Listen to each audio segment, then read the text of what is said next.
Agro komoditi menyumbang hampir 90 bilion ringgit kepada KDNK dan lebih 12% ekspor negara tahun lalu. Industri sawit umpamanya mengungguli ekspor, menyumbang seperempat pengeluaran dunia. Kejayaan ini dilipat gandakan dengan meningkat otomasi dan meneroka pasaran baru. Felda, Rizda, Fekra akan terus melindungi lebih 720,000 peneroka pekebun kecil serta keluarga mereka dengan peruntukan hampir 2.4 bilion ringgit.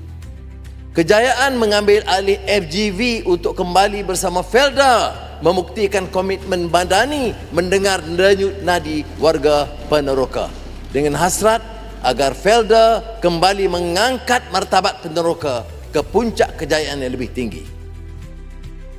Syarikat Mula Niaga diberi peruntukan 20 juta mengeluarkan produk mekanisasi dan otomasi dengan kerjasama MPOB dan Syarikat Utama Sawit.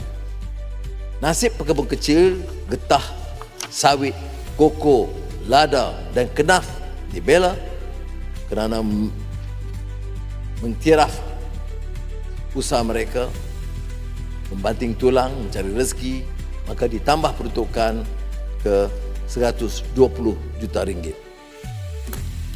Pusat Kecemerlangan Penyelidikan akan dibangunkan oleh Lembaga Getah dengan kos 600 juta untuk mendepani permasalahan penyelidikan dan mengangkat keupayaan pengeluaran latex yang lebih bermutu.